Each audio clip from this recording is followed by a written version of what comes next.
झारखंड में बीजेपी को मिली शिकस्त पर सामना ने अपने दायरे में बीजेपी पर निशाना साधा है। सामना के मुताबिक बीजेपी के हाथ से महाराष्ट्र के बाद झारखंड भी निकल गया है।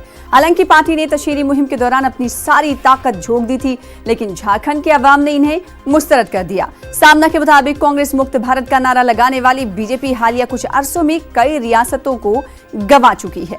तो सामना ने अपने दायरे में इन तमाम बातों का जिक्र किया है। हमारे साथ हमारे नुमाइंदे जुड़ रहे हैं मुंबई से अमित राय, एक बार फिर से सामना के जरिए बीजेपी को शिवसेना ने निशाने पर लिया है और अब मुद्दा है झारखंड।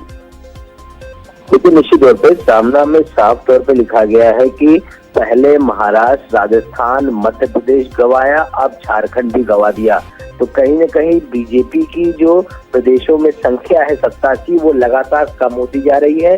2018 में जो है भाजपा 75% प्रदेशों में सत्ताधीन थी और अब जो हालात है उसमें 30 से 35% प्रदेशों में सिर्फ भाजपा की सत्ता है। और कहीं न कहीं भाजपा का घमंड जो है वो पूरी तरीके से चूर होता जा रहा है। और एक और आरोप लगाया है यहाँ पे सामना में कि गृह मंत्री जो है अमित शाह ने जिस तरह से बयानबाजी की थी रैलियों में, और उस रैलियों की बयानबाजियों को अगर देख लिया जाए, उसकी जांच की जाए, तो इसमें साफ तौर पर ये लगेगा कि हिंदू मुस्लिम जो है उसमें मतभेद कराने का प्रयास किया गया था। लेकिन नागरिकता संशोधन विधेयक के कारण भाजपा का हिंदू मतदान का प्रतिशत बढ़ेगा, ऐसी बीजेपी को आशंका थी, लेकिन ऐसा नहीं हुआ और उन्हें जो है झारखंड की जनता ने जवाब दिया। तो ऐसे में अब उन्हें विचार करना चाहिए आखिरकार उनकी ऐसी हालत क्यों हो रही है, क्यों एक के बाद एक राज्य जो है वो गंवाते जा रही है बीजेपी। क्योंकि जनता को अगर हल्के में लेगी बीजेपी तो ऐसा ही होगा।